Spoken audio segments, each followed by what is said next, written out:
అధ్యాత్మం అంటే అధికృత్య ఆత్మానం తిష్టతి ఇది అధ్యాత్మం. ఆత్మను ఉద్దేశించి పరబ్రహ్మను ఉద్దేశించేటువంటి చదువు ఉన్నదే ఆ చదువు చదువుకో. ఈ చదువులన్నీ మామూలుగా లోక వ్యవహారానికి పనికొచ్చే చదువులతో పాటు ఇవి ఇలా ఉండగానే ఉద్యోగం చేస్తుండగానే వాటి మీద కూడా ఒక కాసేపైనా చదువు చదివితే ఏమవుతాయి. ఘనంబగు నిర్మల విద్య గాఢ అది గనక పాకస్థితులకు వస్తే ఫలోదయం అంటే ఏం బుద్ధి పుడుతుంది? కేవలం పరబ్రహ్మతత్వమే సత్యం, మిగతాదంతా మిథ్యాప్రపంచం కనుక పరబ్రహ్మతత్వం వల్ల కలిగేటటువంటి ఆనందమే శ్రేష్టమైన ఆనందం. సకామ కర్మలు కోరికతో కర్మలు చేస్తే వచ్చే ఆనందం శాశ్వతమైంది కాదు, వచ్చినట్టు కనిపిస్తాయి కానీ నిజంగా ఆనందాదులు ఉండవు. ఇందులో అయితే శాశ్వతమైన ఆనందం ఉంటుంది అని అధ్యాత్మ విద్యని నేర్చుకుని అధికృత్య ఆత్మానం తిష్టతీతి అధ్యాత్మం నిర్వచనం. అటువంటి విద్యతోటి ఏం చేయాలి? నువ్వు జ్ఞానాన్ని అభివృద్ధి చేసుకుని సర్వప్రపంచము మీ మిథ్యాసుఖములు నాకు అక్కర్లేదు అనేటటువంటి పరిస్థితిలో నువ్వు గనక ఆత్మ సాక్షాత్కారం వైపు దృష్టి మరలిస్తే నీకు ఎటువంటి సుఖం కలుగుతుంది? పూర్ణిమా చంద్రుని వల్ల వెన్నెల వచ్చినట్లుగా, నదిలో స్నానం చేస్తే మాలిన్యం పోయినట్లుగా, తేనె పట్టు దగ్గరకు వస్తే తేనె దొరికినట్టుగా నువ్వు సఫలీకృత మనోరథుడై తరిస్తావు అని భీష్ముల వారు ధర్మరాజుకు చెబుతూ ఉన్నటువంటి పద్యం పితాపుత్ర సంవాదము అని ఇందులో. ఇలాంటి మంచి పద్యాలు రాశారండి. ఉమ్మడి పువ్వు తేనెయు కూపము ఐందవరేఖ కాంతియున్ను మఖిలమ్ము కర్మఫల శోభన సంపద జున్ను ఏరు పూర్ణమ్మగు చంద్రబింబము ఘనంబగు నిర్మల విద్య గాఢపాకమ్ము ఫలోదయంబది అఖండ సుఖాత్మపదమ్ము పుత్రక. వ్యాసుల వారు శ్రీశుకుల వారికి చెప్పినట్టుగా కూడా ఈ విషయం ఉంది. ఒక తండ్రి కొడుక్కి చెప్పినట్టుగా ఉంది. ఇప్పుడు మనం ఇలా చెప్పుకుంటున్నాం. ఇది మనకి కావలసినటువంటిది ధర్మరాజా.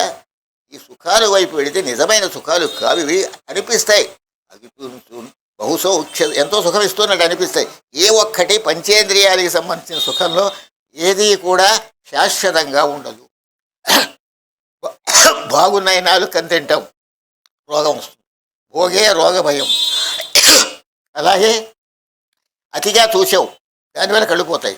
అతిగా విన్నావు, చెవుడు వస్తుంది. అతిగా స్పృశించావు, నష్టం పొందుతావు. చక్షు జిహ్వాఘ్రాణ శ్రోత్రేంద్రియాలకు సంబంధించినటువంటి సుఖం, శబ్దస్పర్శ రూప సగంధాదులకు సంబంధించిన సుఖం ఏది సుఖంగా ఉన్నట్టు అనిపిస్తుంది. కానీ అది గుమ్మడి పువ్వులో తేనె వలె,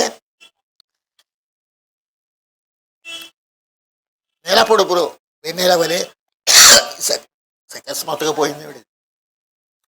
వస్తుందంటే ఏం పర్వాలేదు, ఏం పైన మంచినీళ్ళు ఇవ్వద్దు.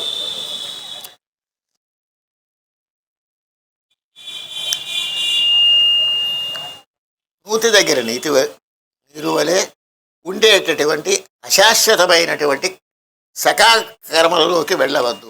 అలా అని కర్మలు చేయటం మానవద్దు అన్నారు భీష్ముల వారు. పని చెయ్యడం మాత్రం మానవద్దు. మాంతే నరకం వస్తుంది.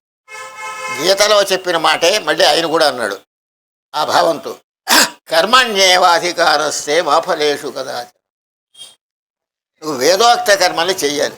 అయితే ఎందుకంటే ఇంకా పరబ్రహ్మను గురించి అనుకుంటూ కూర్చుంటాను, కానీ పరబ్రహ్మను కూర్చొని అనుకోడే నిశ్చలత్వం నీకు లేదు. యువతలు బోలెడు ఉన్నాయి. ఏమేమున్నాయి? ఒకటి కొని రెంటి నిశ్చల యుక్తి చేర్చి మూటి నాలుగింటకడు వశ్యములుగా చేసి ఈనిటిని గెలిచి ఆరింటినెరిగి ఏడు విడిచి వర్తించువాడు వివేకధనుడు. అంకెల గారడికి సంబంధం పూర్తి. ఒకదానికి ఒకటే లింక్ ఉంటుంది. రైళ్లలో లింక్ ఎక్స్ప్రెస్లు ఉంటాయి కదా, అలాగే ఒకటి కొని. ఒకటంటే ఏమిటి? బుద్ధి. ఏ బుద్ధి?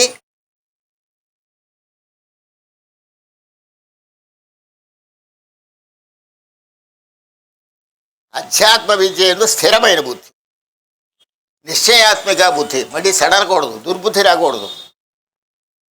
మంచి బుద్ధి కలిగి రెంటి నిశ్చలయుక్తి చేర్చి, రెండు ఉన్నాయి. ఇది చెయ్యవలసిన పని, ఇది చేయకూడని పని. వీటిని ఆలోచించుకోవాలి. నీ బుద్ధి బలంతో ఇది చేయకూడని పని ఏదో, చేయవలసిన పని ఏమిటో బాగా, ఇది వేదశాస్త్రం అనుమతించినటువంటి పని ఏదో, శాస్త్ర నిషిద్ధమైన పని ఏదో నిన్న తెలుసుకోవాలి. ముందు రెంటి నిశ్చలయుక్తి మూటి నాలుగింటకడు వశ్యములుగా చేసి. మూడంటే సత్వగుణం, రజోగుణం, తమోగుణం. ఈ తమోగుణాల్ని దేంతో అదుపులో పెట్టుకోవాలి? ధర్మ. నాలుగంటే ధర్మ, అర్థ, కామ, మోక్షములనేటటువంటి ఈ నాలుగంటి బలంతో మూడు లొంగాలంటే నాలుగు రకాల బలం కావాలి. లొంగవలసిన మూడే, కానీ వాటిని జయించిన 4 సాధనాలు: ధర్మము, అర్థము, కామము, మోక్షము. ధర్మం అంటే వేదశాస్త్రములు చెప్పింది ధర్మం, పెద్దలు ఆచరించింది కూడా ధర్మం. పెద్దలు ఆచరించింది కూడా మనకి ధర్మం. అనేక ధర్మాలు ఉంటాయి. మన పెద్దలు ఇవి ఆచరించారో యదాచరతే శ్రేష్ఠ సత్తదేవేతరో జన అన్నట్టుగా పెద్దలు ఆచరించిన ప్రకారంగా మనం ఆచరిస్తే ధర్మమే అవుతుంది. ఆ ప్రకారంగా మూడింటిని సత్వగుణం, రజోగుణం, తమోగుణం, ఈ మూడు మనని బంధిస్తాయి. తమోగుణం అంటే మొన్న చెప్పాడు, మళ్ళీ అక్కర్లేదు. అనేకమైన దుర్గుణాలు ఉండడం. రజోగుణం అంటే కోపాదులు ఉండడం. సత్వగుణం మంచిదే, కానీ సుఖ సంజ్ఞేన బధ్నాతి. ఇప్పుడు మనం 3 రకాలు చూసుకోండి: ఇనప సంకెళ్ళు, లేకపోతే బంగారపు సంకెళ్ళు. ఇనప సంకెళ్ళతో చేయి కట్టేశారు, ఎదురు కదుపుకుంటాడు. బంగారు సంకెళ్ళతో కట్టేస్తే బంగారం అని మురిసిపోవచ్చును, కానీ చేతులు తీసుకుందుకు ఉందే. బంగారపు సంకెళ్ళు వేశారండి, బంగారం సంకెళ్ళగా వేస్తారండి, చాలా మంచిది, ఓ సువర్ణం. వాడు చేయి కదుపుకుందుకు ఉందే. ఇనప సంకెళ్ళు ఎలా చేతుల్లో కట్టేస్తాయో బంగారపు సంకెళ్ళు కూడా అలాగే కట్టేస్తాయి. కానీ బంగారపు సంఖ్యలు వేస్తే ఏమనుకుంటారు? ఇటీవల జరిగే సన్మానాదులో బంగారపు సంఖ్యలు పడేస్తున్నారు వీడికి. నిజానికి అది సంఖ్యలే. ఇది అంటే అర్థం కట్టేయడానికి 2 ఒకటే, కానీ ఇది బంగారం అన్న గొప్పకి చెప్పుకుంటున్నాం మనం. అదేవిధంగా సత్వగుణం ఉందని సంతోషపడకు, సత్వగుణం కూడా మనకి కట్టేస్తుంది, కానీ అది సుఖంగా కట్టేస్తుంది. బంగారం వచ్చిందని సుఖపడతాడు వాడు, ఇనపై కాదు బంగారం అని వాడు అనుకుంటాడు. ఇప్పుడు మనం ఎలా ఉన్నాం? బంధంలో ఉన్నామా, విడుదలలో ఉన్నామా చెప్పండి. నేను కానీ మీరు కానీ ఈ పూలదండ వేశారు కదా, ఎప్పుడైతే వేశారో దీని అర్థం ఏమిటి? బంధించినట్టేనా? బంధిస్తున్నామని ఉద్దేశంతో వేశారా? గౌరవార్థం పూలదండ వేశారు కదా. మీరు గౌరవార్థం ఉపన్యాసకుడు, పౌరాణికుడు గౌరవంతో వేరువేశారు. గౌరవంతో వేరువేసినా నాకు ఇది బంధమేనా? అంటే అనుకున్నటువంటి పెద్దములు 8 వరకు వచ్చి చెప్పే బాధ్యత నా మీద ఉందే? ఈ లోపులో లేచి వెళ్ళడానికి అవకాశం ఉందా నాకు? మీరు నన్ను బంధించినట్టేనా? కానీ బంధిస్తున్నామనే దుర్మార్గ బుద్ధి మీలో ఉందా? గౌరవభావంతో వేశారు. మీరందరూ నా చెప్పే మాటలు వింటున్నారు, ఎక్కడికి కదలకుండా, ఇంటికి వెళ్ళకుండా 3 సంవత్సరాల్లో కూర్చున్నారు కదా. వెళ్ళిపోకుండా కూర్చున్నారంటే మీరు బంధింపబడ్డేనా? మిమ్మల్ని కూడా జైల్లో పెట్టినట్టేనా? కానీ జైల్లో పెట్టినట్టు అనుకుంటున్నారా మీరు? ఎందుకు అనుకోవడం లేదు? ఇది భగవత్కథా సందర్భం కాబట్టి మహాభారతం పంచమవేద శ్రవణం కనుక కట్టుబడి కూర్చున్నప్పటికీ ఇది బంధిస్తోందని అనుకోవడం లేదు మీరు. నేను కూడా ఏమనుకుంటున్నాను? పూలదండతో బంధించారనుకోవడం లేదు. ఏమనుకుంటున్నాను? ఈ మంచి మాటలు చెప్పే అవకాశం వచ్చింది, ఆనందపడుతుంది. అదేవిధంగా చెప్పినందుకు నాకు ఆనందం, విన్నందుకు మీకు ఆనందం. ఈ ఆనందంలో వాస్తవికత ఏమిటి? బంధింపబడ్డమే ఉంది. పెద్దమూల 12 దాకా వెళ్ళేదాకా కదలడానికి నాకు అవకాశం లేదు కదా. నియమం పెట్టుకున్నాం కానీ మీరు కట్టేశారని కాదు, అంతవరకు హద్దు పెట్టుకున్నాం కదా. హద్దు లోపులో నేను కదలడానికి లేదు కదా, మీరు కదలడానికి లేదు కదా. అందుచేత సత్వగుణాన్ని ఏమన్నారు? బంగారపు సంఖ్యల లాంటిది, పూలదండ లాంటిది, సర్కథంతో బండించడం లాంటిది. దాంతో పోల్చారు. సుఖ సంజ్ఞేన భద్రాది అన్నాడు. అయితే సత్వరజస్తోమో కూడా మూడింటిని జయించాలి గనక ధర్మము, అర్థము, కామము అనే పేరు కలిగినటువంటి 4 పురుషార్థాలతోటి ఈ మూడింటిని జయించవలే. సత్వగుణం ఫిల్టర్ కావాలని చెప్పాను. మంచినీళ్ళు మనం తెచ్చుకుంటున్నాం, కానీ ఆ మంచినీళ్ళు ఫిల్టర్ అయినట్లయితే ఆరోగ్యం మనకి ఎలా కలిగిస్తుందో అదే రీతిగా సత్వగుణ ఫిల్టర్ అయినప్పుడే గుణాతీత స్థితి కలుగుతుంది. ఉన్నతమైనటువంటి త్రిగుణాతీత స్థితి మనకు కలగాలి అంటే సత్వగుణం కూడా ఫిల్టర్ అవ్వాలి. ఇది బంధించే స్థితిలో ఉండకూడదు. అందుచేత ఏమంటున్నాడు ఇక్కడ? ఈ ప్రకారంగా ప్రవర్తించవలసింది ఒకటి కొని 2 నిశ్చలయుక్తి చేర్చి 3 4 వశ్యములుగా చేసి ధర్మము, అర్థము, కామము, మోక్షం. కామం అనేది అరిషడ్ వర్గాల్లోనూ ఉంటుంది. కామక్రోధ లోపమోహాలని అది చెడు శత్రువుల్లో ఉంటుంది, మిత్రుల్లోనూ ఉంది. ఇది మిత్రుల యొక్క ఈ 4 మనకి మిత్రములు. ఏవి? ధర్మార్థ కామ మోక్షాలు మనం బాగు చేసేవి, మనం తరింపజేసేవి. ఇందులోనూ కామం ఉంది, అక్కడ కూడా అరిషడ్ శత్రువుల్లోనూ కామం. ఏది మనకి కావాల్సింది? ధర్మానికి విరుద్ధంగానే కామం కావాలి. పురాణాలు వినాలి, శాస్త్రోక్తమైన పద్ధతిలో మనం ఉండాలి, ఆ వినేందులో అమృతాన్ని ఆస్వాదించాలి. ఈ కోరిక చెడ్డ కోరిక కాదు. అలా కాకుండా ఏదో చేయాలి, ఇతరమైనటువంటి వ్యర్థమైన పని చేయాలి, వాడిని ఇలా మోసపోతే వాడిని ఇండైరెక్ట్గా దెబ్బ కొట్టి మాట్లాడాలి, ఇలాగా సంకల్పాలు ఉంటే ఆ కామం దుష్కామం అవుతుంది. చేత కామానికి ఎటువంటి పరిస్థితి రావాలి, ధర్మార్థ కామ మోక్షాల్లో మనం బాగు చేసేటువంటి కామం మనకి కనుక ఉన్నట్టయితే ఇతరమైనటువంటి అత్యాచారాలు కానీ, దొంగతనాలు కానీ, దోపిడీలు కానీ ఏది జరగడానికి దేశంలో అవకాశం ఉండదు. ఇది కట్టేస్తుంది. ఎప్పుడైతే ఈ నాలుగింటితోటి సత్వరజస్తమో మూడింటిని కట్టేసావో అత్యాచారాలు కానీ ఉండవు, దేశంలో దొంగతనాలు ఉండవు, దోపిడీలు ఉండవు, సంతృప్తి అనేది ఉంటుంది. గుమ్మడి పువ్వులో తేనె ఎలాంటిదో ఇటువంటిది ఈ సుఖం అనేటటువంటి వివేకం కలిగితే దేశ ప్రజల్లో పురాణ ప్రవచన వ్యాప్తి కలిగి ఎక్కువగా జరగవలసిన విధంగా జరిగితే దేశమంతా సుభిక్షంగా ఉంటుంది. అందుకోసం చెప్పాడు మనం సుఖంగా ఉండాలి. వ్యాన్సాంగ్ అని హిస్టారికల్గా అతను చెబుతారు. చైనా దేశ యాత్రికుడు వచ్చాడు మనకి. అతను ఏమని రాశాడో తెలుసిన గ్రంథంలో, హిందువుల ఇళ్లకి తాళాలు వేసుకోవడం లేదు, తలుపులు తెరిచే ఉంటాయి, కానీ దొంగతనాలు జరగడం లేదు. ఆ యుగం నడిచిందని మనకు కలియుగంలోనే. ఈవేళ ఉంది అది. బ్యాంకు తాళాలు ఎంత చేసుకున్నా ఇంకోటి వేసినా బద్దలు కొట్టి తెచ్చేస్తున్నారే. అప్పుడు కాలం ఇలా రామాయణ భారతాన్ని ఎక్కువగా చెప్పుకుని నీతిగా ధర్మంగా బతికే కాలం అది. ఉయాన్సాంగ్ వచ్చి చైనా దేశ యాత్ర అతను దానిలో గ్రంథంలో రాశాడు. ఇండికా ఇలాంటి పుస్తకాల పేర్లు ఉన్నాయి కదా, దానిలో హిందువులు తమ ఇంటి తలుపులకి తాళాలు వేసుకోని అవసరం లేదు, అది ధర్మం ఉంది అక్కడ, దొంగతనాలు జరగవు. వేడలా ఉందే పరిస్థితి. కారణం మన విద్యని మనం మర్చిపోయాం, మన భారతాన్ని మనం వంకర పెడుతున్నాం, మన భాగవతాన్ని మనం వదిలేసాం, మన రామాయణాన్ని మనం నిర్లక్ష్యం చేసాం. దాని ఫలితం వేళ ఇదంతా ఎంత దారుణమండి. 10 మంది వ్యక్తులు ఒక్కరి విషయంలో అత్యాచారం చేయడం ఎంత దుర్భరమైన విషయం అండి. ఇది రోజు చూస్తున్నామే పేపర్లలో. ఇలా ఇటువంటి ప్రచారం కానీ అవిచ్ఛిన్న పారంపర్యంగా జరుగుతూ ఉంటే, ఇది ఆ కీచకుడు దృష్టాంతం, రావణాసుడు దృష్టాంతం, అందులో ఉండే ధర్మ సూక్ష్మాలు కానీ ప్రవచనం చేస్తే క్రమంగా బుద్ధిలో సాత్వికత ఏర్పడుతుంది. పిల్లలకి చదువు ఎలా వస్తుందో అని చెప్పడం బట్టి కదా చదువు వచ్చేది, లేకపోతే వస్తుందండి. ఏదో మూల కూర్చోబెట్టావు, ఏ చదువు చెప్పి మాటలు కూడా రావు. కానీ వాడు బాగుపడుతున్నారా? క్రమశిక్షణలో పెంచితే వాడు మంచి విద్యార్థులుగా ఉండి మంచి ఉద్యోగాలు చేసి పేరులోకి వస్తున్నారా వాళ్ళు, లేదా? అలా బాగుపడ్డ వాళ్ళు ఉన్నారా లేదా? ఇప్పుడు దేని వల్ల బాగుపడుతున్నారు? విద్య వల్ల బాగుపడుతున్నారు. ఆ విద్య దేనికి సంబంధించి ఉండాలి? ఇప్పుడు మనకి అధికృత్య ఆత్మానంతిస్తే అధ్యాత్మ విద్య కావాలి. ఆ విద్య ఉంటే బాగుపడతారు. అది లేనంత కాలం ఇలాగే ఉంటుంది. ఈ లౌకికంగా ఉండేటటువంటి ఇవన్నీ టెక్కులు అనేవి, బిఏ టెక్కులు, ఇంకో టెక్కులు పెంచిన వదిలి టెక్కెక్కు, అవి చదువుకో వద్దని మా ఉద్దేశం కాదు. ఇది వదిలిపెట్టకండి, ఈ చదువు మాత్రం వదిలిపెట్టకండి. ఎప్పుడో అప్పుడు భాగవతం రోజు ఒక పద్యమైనా చదవమని చెప్పండి, లేకపోతే భారతం, లేకపోతే రామాయణం, వీటి మీద లక్ష్యం పెట్టి అకారాంత పూనుగో రామశబ్ద. ఈ పరిస్థితిలో కనుక ఉన్నట్లయితే ఇప్పుడు ఏం జరుగుతుంది? కర్మ, అర్థ, కామ, మోక్షములు అనేటటువంటి బలం మనం పుంజుకుంటే ఈ 3 అరికట్టబడే అరెస్ట్ అయిపోతే, ఏ 3? ఇక్కడ సత్వ రజస్తమోగుణాలు 3 అరెస్ట్ అయిపోతే చిత్త ప్రశాంతత ఏర్పడుతుందని విదురుడు మహాభారతంలో ఉద్యోగ పర్వంలో చెబుతున్న విషయం మనం చదివిన పద్యానికి ఈవేళ అర్థం చెబుతున్నాను. ఎక్కువ మంది ఉంటారు కదా అని ఈవేళ దాకా వాయిదా వేసాను. దాన్ని స్వార్థం నాది. మళ్ళీ ఎవరు అడుగుతారు అనుకోండి, 1 కొని 2 నిశ్చలయుక్తి చేర్చి 3 4 గడువు వస్త్రములు చేసి 8 5 గెలవాలి. 5 ఏమిటి?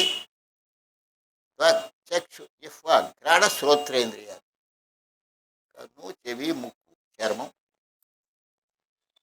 ఇవి శాపరంగా. కన్ను ఏం చేస్తుంది? ఏదో చూడాలనిపిస్తుంది. మంచి విషయం మీద ఉన్నప్పుడు చెడు విషయం మీద వెళ్ళిపోతుంది. చెవి ఏం చేస్తుంది? ఆ కర్ణ పిశాచి మోగేసరికి అడిపోతుంది. అంచేతనే నా ఎప్పుడు పురాణ ప్రవచనం నా జేబులో ఫోన్ ఉండదు. ఎందుకంటే అది మోగుతుంది. అది అంత చిత్త విక్షేపం. ఇది వినేందుకు ఉండదు. వాడెవడు ఇంత చేసి వంకాయ కూర వండుకున్నవాడు వాడు అడిగేది అది. వాడు అడిగేది ఏమి ఉండదు అందులో. అడిగే ఉండేవా ఒకటి వంకాయలు. ఈ మాత్రానికి మనకి ఎంత విషయం. కర్ణ పిశాచిగా భావించండి దాన్ని. కానీ అవసరానికి మాత్రం లిమిటెడ్ టైమ్స్లో వాడుకోండి. నాకు ఒకటే శాసనం చేశారు, ఎవరు నాకు ఫోన్ చేసినా రాత్రి 9 నుంచి 12 దాకా చేయండి, పర్వాలేదు, ఎక్కువగా ఉంటారు. ఈ లోపలే చేయడానికి వీరు మా వాళ్ళు చేయరు. ఋషులు గారు తెలుసు, మా పిల్లలు చేయాలని వాడికి ఒకటే శాసనం. ఈ లోపల దాన్ని పలకరించదు. బంధువులందరికీ చెప్పేశాను నేను, పలకరని చెప్పేసి పూర్ణక ఉంటూ పోతుంది. ఆ నియమం పెట్టుకోకపోతే, ఆ జేబులో పెట్టుకొస్తే అది కర్ణ పిశాచి అవుతుంది. అది కర్ణ పిశాచిగా ఉపయోగించుకోకుండా కర్ణానికి మేలు చేసేదిగా ఉపయోగించుకోండి. అది కర్ణం అనేటటువంటి చెవి అనేటటువంటి పంచేంద్రియాల్లో ఒకటైనటువంటి శ్రోత్రేంద్రియాన్ని నిగ్రహించుకునే మార్గం కనుక ఆ మార్గంలో ఉండవని ఇక్కడ భారతంలో ఈ పద్యానికి అర్థం. స్వజక్షు జిహ్వా ఘ్రాణ శ్రోత్రేంద్రియ సువాసనలు ఉంటాయి. ఆ సువాసనని వాటి మీద మోహపడద్దు. అస్తమానం సింగారించుకోవడం, పౌడర్లు రాసుకోవడం, లేకపోతే సుగంధ ద్రవ్యాల వాసన చూడడం, వాటి కోసమే జీవితం వెచ్చించద్దు. అలా కాకుండా సామాన్య జీవితంగా ఉండేటువంటి ప్రయత్నాలుగా ఉండవలసింది, ఆడంబరాలు లేకుండా ఉండవలసింది. ఏ ఇంద్రియానికి నువ్వు లొంగవద్దు, కర్మేంద్రియాలకి లొంగవద్దు, జ్ఞానేంద్రియాలకి లొంగవద్దు. రెండింటిగా చేసుకో. ఈ ఏడింటిని అంటే జ్ఞానేంద్రియాలు 5, కర్మేంద్రియ వాక్పాణి పాద పాయూపస్థలైన కర్మేంద్రియాలు 5. ఈ 5 మీద కానీ ఆ 5 మీద కానీ మనకి పెత్తనం ఉండాలి, కానీ వాటి పెత్తనం మన మీద ఉండకూడదు. అవి పెత్తనం చేస్తాయి మన మీద. మనం ఏం చేయాలి? మనం వాటిని అధీనంలో పెట్టుకోవాలి. ఏదైనా సరే చెవిని మన అధీనంలో పెట్టుకోవడం, కన్నుని మన అధీనంలో పెట్టుకోవడం, అలాగే ఏదైనా సరే చేయి మన అధీనంలో పెట్టుకోవడం, అలాగే కాళ్ళు మన అధీనంలో పెట్టుకోవడం. ఏదైనప్పటికీ జ్ఞానేంద్రియ కర్మేంద్రియాలని వాటి చేసేటటువంటి మన అదుపులో గనక ఉన్నట్లయితే యాక్సిడెంట్ జరగదు. అదుపు తప్పి బస్సు పడిపోయిందంటారు. ఇది కూడా మన జీవితం కూడా. అరధము భారతంలోనే పద్యం. అరధము దేహము ఇంద్రియము లక్ష్యములు ఆత్ముడు సూతుడు మహాతురగ చెయ్యంబు ధైర్యమును తోరపు పగ్గముల దృఢంబుగా నురవడిపోకయుండ క్షేమపూన్ తెరుగుననేగు పరమధీరుడు సూవ్య ఉదారుడయ్యడన్ అని పద్యం ఉంది మనకి భారతం. అంటే ఈ శరీరమే ఒక రథం. ఇదే బస్సు అనుకోండి, చిన్నకారు అనుకోండి. దీన్ని నడిపేవాడు ఉన్నాడు. క్షేమపూన్ తెరుగున ఏగవలే ఇంద్రియము లక్ష్య. అక్కడ దీనికి ఇంజన్ ఉంది కూడా. అప్పుడు గుర్రాలు ఉన్నాయి. ఆ గుర్రాలను బిగబట్టాలి, నడిపించాలంటే ఇది కళ్యాణ్ జాగ్రత్తగా పట్టుకోవాలి. దాన్ని ఆ కళ్యాణి మన అధీనంలో ఉంచుకుంటే అప్పుడు ఏమంటే ఆ గుర్రాలు లొంగుతాయి. 5 గుర్రాలు ఉన్నాయి మనకి. మన శరీర రథానికి 5 గుర్రాలు ఉన్నాయి. ఏమిటవి? జ్ఞానేంద్రియములు, చక్షు జిహ్వాఘ్రాణ శ్రోత్రేంద్రియం అనేటువంటి 5 గుర్రాలు ఉన్నాయి. ఈ గుర్రాలు 5 అదుపులో పడ్డే ధైర్యం అనేటటువంటి పగ్గాన్ని పట్టుకో. ధైర్యం అంటే అర్థమైన విషయ సన్నిధం, ఇంద్రియ నిగ్రహ, ధృతి. ఎటువంటి పదార్థాలు ఉన్నా సరే చాపల్యం లేకుండా ఊరికే ఆహారం ఎందుకయ్యా అంటే ఆకలి తీర్చుకోవడం మాత్రం, రుచుల కోసం తినకుండా ఉండేటువంటి పరిస్థితులు ఇంద్రియాన్ని నిగ్రహించుకుంటే అప్పుడు ఏం జరుగుతుందంటే తిండి మీద వ్యామోహం ఉండదు, విహారాల మీద వ్యామోహం ఉండదు. ఈ దృష్టి అంతా భగవత్పరంగా మాత్రం ప్రాజెక్ట్ కట్టుకుంటే, పోలవరం ప్రాజెక్టు కడుతున్నారు. దాని ఉద్దేశం ఏంటి? అది మళ్ళీ కాలువల ద్వారా పంట భూములకు వెళితే అఖండంగా పంట పండాలి కదా. అలాగే మనలో కూడా ప్రాజెక్టు ఉంది. మనకి హృదయ క్షేత్రం అనేటటువంటిది ఒకటి ఉంది, మనస్సు అనేటటువంటి పొలం ఉన్నది. ఆ పొలంలో ఏం పండాలి? మనకి ముక్తి అనే పంట పండాలి. ఈ ముక్తి అనేటువంటి పంట పండాలి అంటే ఏం చేయాలి? మనం ఇప్పుడు ఆనకట్టు వేయాలి. ఇంద్రియ ఇష్ట వస్తువు పోతూ ఉన్నాయి కదా, ఆ జలం వృధాగా పోతున్నటువంటి దాన్ని ఆనకట్టు అంటే అరిగట్టినట్టుగానే ఆనకట్టు వీటికి వేయాలి. ఇంద్రియ వ్యాపారాలు, ఇంద్రియ పంచేంద్రియ ఇష్టవచ్చులు పోతున్నాయి కదా, వాటికి అడ్డగట్టు వేస్తే అప్పుడు వెనక్కి వస్తే ఆ నీరు, అప్పుడు మనం సాధన క్రమంలో కాలవలేని సాధన అనేది పెట్టుకుంటే ఇది ఎలాగా మన హృదయం అనేటటువంటి పంట పొలంలోకి వెళితే అక్కడ పండే పంట ముక్తి అనే పంట పండుతుంది అని దీని అర్థం. మన పంటను మనం పండించుకోవాలి. ఇది ప్రాజెక్టు నిర్మాణం, ఆంతరంగిక ప్రాజెక్టు. ఇది బహిరంగంగా ఉండే ప్రాజెక్టు. ఆ ప్రాజెక్టును చూసి మనం ఆచరించవలసిన ఇక్కడ భగవంతుడి దర్శనం ఇవ్వాలి. మనకి ముక్తి అనే పంట పండాలి. ఎప్పుడో కాదు, స్వల్పగా ఈ క్షణంలోనే మనకి రావాలి అనేటువంటి పద్ధతిలో ప్రాజెక్టుకి ఎంత తొందరపడుతున్నారో దేశ నాయకులు. అదేవిధంగా మన ఇండివిజువల్గా ఎవరి బట్టికి వాళ్లే కూడా నా మనస్సులో ముక్తి అనే పంట పండాలి కనుక, ఈ పంట పండాలంటే ప్రాజెక్టు అడ్డగట్టు వేయాలి కనుక, ఆనగట్టు కట్టాలి కనుక, ఇంద్రియ చాపల్యం అనేటటువంటి ఆ నదీ జలానికి అడ్డగట్టు వేస్తే, చాపల్యం లేకపోతే సాధనలు అనేటువంటి కాలవన్ని ఏర్పరుచుకుంటే, దీన్ని బట్టి నీరు వెడితే ఈ హృదయ క్షేత్రాన్ని వేస్తే అక్కడ పండేటువంటి మోక్షం అనే పంట పండితే మళ్ళీ పుట్టనక్కర్లేదు, చావనక్కర్లేదు అని దీని యొక్క తాత్పర్యం గనక. 1 కొని 2 నిశ్చలయుక్తి చేర్చి 3 4 వస్యములుగా చేసి ఏనిటిని గెలిచి అంటే 6 నెరిగి 6 అరిషడ్ వర్గం కామక్రోధ లోపమోహ పరమాత్మ చాలా ఇబ్బంది పెడతాయండి. కామం అంటే ఉండకూడని కోరిక, క్రోధం, కోపం ఉండవచ్చు. కోపం లేకపోతే పిల్లలు చదవరు. మా విద్యార్థులు కూడా కోపడిన రోజులు ఉన్నాయి. అది శాంతమూర్తిగా ఇప్పుడు ఉండొచ్చు, కానీ ఆవిడ ఏమయ్యా చదవకపోతే ఎలాగా అని అనకుండా ఉండం కదా. అలా అనకపోతే వాళ్ళు చదవరు. వాళ్ళపై ద్వేషం కాదు, వాళ్ళపై పుత్రుల మీద ఎంత ప్రేమ ఉంటుందో వాళ్ళపై ప్రేమ ఉంటుంది. వీళ్ళు పైకి రావాలి, వీళ్ళు మన పేరు చెప్పుకోవాలి, వాళ్ళ దగ్గర చదువుకోవాలని అనే భావం మాకు ఉంటుంది. ఆ ఉన్న సమయం ఏం చేస్తాం? ఏమిటయ్యా ఇలా చేసావు నువ్వు కసురుతాం. ఆ కసరడం క్రోధం కాదు, కోపం. అది కోపం మాత్రమే. కోపం వేరు, క్రోధం వేరు. ఆ కోపం చూపించి అతను చదవడానికి కోసం అన్నాం కానీ మనం అతని మీద ఏం లేదు అని మనస్సులో అనుకుని నవ్వుకుంటాం. క్రోధం అంటే మన ఎవడో దూషణ చేశాడు, వాడు మన తిట్టాడే కనుక వాడు అంతు చూడాలి. I will see the end అంతు చూడాలని పగపడతాడే, అది క్రోధం. అది మనకి పని. కోపం చూపించకపోతే పనివాళ్ళు పనిచేయరు, పిల్లలు చదవరు, ఇంటి పిల్లలే చదవరు. అంటే వాళ్ళని చదివించాలన్నా మంచి మార్గంలో పెట్టాలన్నా చూపించే ఆవేశం, కోపం, దానివల్ల నష్టం లేదు. అది కాదు నన్ను నష్టపెట్టేది. క్రోధం, నన్ను ఇలా అన్నాడు కనుక నాకు అపకారం చేశాడు కనుక వాడిని నాశనం చేయాలనేటటువంటి ఆ ప్రతీకార వాంఛ, ఆ క్రోధం మనకి. అందుకే సుమతి శతకంలో తన క్రోధం తన శత్రువు అని ఉంది. పైకి చదవడం ఏం చదువుతున్నారు వీళ్ళు? తన కోపం తన శత్రువు. మూల ప్రతిలో బద్దెన రాసినట్టు మూల ప్రతి నా దగ్గర చిరిగిపోయిన కాగితాలతో ఉంది, బాగా శిథిలంలో ఉంది. తన క్రోధమే తన శత్రువును ఉంది. అసలు బద్దెన రాసినటువంటి రచయిత యొక్క భావం ఏమిటి? క్రోధం అని రాశాడు ఆయన. కానీ ఆ ధాప రకరకాలు కోపం దిద్దేశారు. కోపము క్రోధం ఒకే సమానార్థకాలు కావు. అక్రోధనుడు, క్రోధం వేరు, కోపం వేరు. కోపం ఉండాలి, ఉండకపోతే ఇతర వాడు బాగుపడు. ఎదుటి వాళ్ళని బాగు చేయడం కోసం కోపం ఉండాలి. ప్రతీకార వాంఛ, వాడు మీ అని ఎలా కక్ష సాధింపు చర్యగా ఉండాలి క్రోధం కనుక. ఆ క్రోధం మనకే నష్టం కలిగిస్తుంది అన్నాడు. ఊరి గుణోన్నతులకు వారలకు వీరులకు ధరణి వల్లభులకు వాక్పారుష్యముతరునే మహాదారుణమది విషము కంటే దహనము కంటే. చాలా ప్రమాదకారి క్రోధాన్ని మాత్రం దూరంగా గెంటి. లోపం, లోపం అంటే ఏమిటి? మనకే ఉండాలి. ఒక పండు ఎవరో మనకు పళ్ళు ఇచ్చారు, మనం ఒకళ్ళకి పెట్టాం, మనం తినం, ఉడిపోతాయి. నువ్వేనా తిను, అదే ఎవరికైనా పెట్టు. ఏదీ లేనిది ఎందుకు? అలా దుర్వినియోగం అయిపోతే అది లోపం అనిపించింది. వీడు ఆనందించేది ఉన్నాయి. ఎప్పుడో బ్రిటిష్ గవర్నమెంట్ టైంలో 6 మడతలు ఎక్కినటువంటి 100 రూపాయలకి అయితే ఉండేది. అది జాగ్రత్త పెట్టాడు. ఒరే అది ఉందే లేదా కాగితం, దానివల్ల నీకు ఉపయోగం ఉంది వీడ, అది మారదు, ఇప్పుడే ఉపయోగపడదు, 100 రూపాయలకి ఎవరు వేరు. దాని మీద కోరిక. ఆయన అంటున్నాడు, ఎవడా నీకు జాగ్రత్త పెట్టానండి అప్పటిది, వాడు జాగ్రత్త పెట్టాడు అడగాలి మా వాడిని అన్నాడు. ఎందుకే సదాపత్రి, అది ఏమైనా మనకు ఉపయోగం ఉంది? అప్పుడు ఎలా ఉండేది, ఇప్పుడున్న చూసుకో, వర్తమానేషు వర్తంతే. పొరపాటు చేసుకోకు. దానికోసం ఆ పాత 6 మడతలెట్టినటువంటి పాత 100 రూపాయలు బ్రిటిష్ గారు అన్నట్టు దానికోసం నీకు తాపత్రయం. భగవంతుడు గురించి ధ్యానం దాన్ని కొట్టు, బాగుపడతావు. ఇలాంటి తాపత్రయాలు తగ్గించుకోవాలి. కానీ అవే ఎక్కువ పెరుగుతాయి. వయస్సు పెరిగిన కొద్దే వస్తాయి. వీళ్ళకి చేదస్థం పట్టుకుంటుంది. కవికొండల కొండలరావు వెంకటరావు గారని రాజమండ్రిలో ఉండేవాడు. ఆయన అన్నాడు కదా, మంచి పద్యం రాశాడు. ప్రాకట దార్చయోక్తమగు ప్రాయము చెల్లిన కొద్ది వృద్ధులై కేకలు పెట్టుతు పనుల గీటుతునుందురు వృద్ధ మానవులు. బాగా వయస్సు ముదిరి మెదలేక ఆ మంచం మీద పడుకుని లేదా పడకూర్చు, రే చూడు ఏం చేశారా అక్కడ వస్తూ అరుస్తూ ఉంటారు వీడు. వీళ్ళు అనుకుంటారట సేవకులు, ఆ ముసలా అరుస్తూ ఉంటాడు, పట్టించుకోక్కర్లేదు వీళ్ళు అనుకుంటారు. వీడి మాట వాళ్ళు వెళ్ళరు.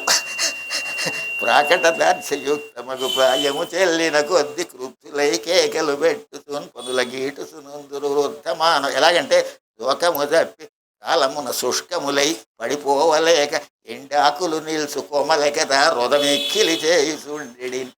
చెట్టు ఆకులు ఉన్నాయి, పచ్చి ఆకులు చప్పుడవు. కొంత పట్టుతో ఎండిపోయిన ఆకులు ఉంటాయి చూడండి, గారేసినప్పుడు అది మోగుతుంటాయి, చప్పుడు అవుతుంటాయి. అలాగే పట్టు కొంచెం ఉండి ఆ చెట్టుని ఎండుటాకులు ఎలా అయితే చప్పుడు చేస్తాయో వయస్సు ముదిరిన వాడి చేతస్థం కొద్ది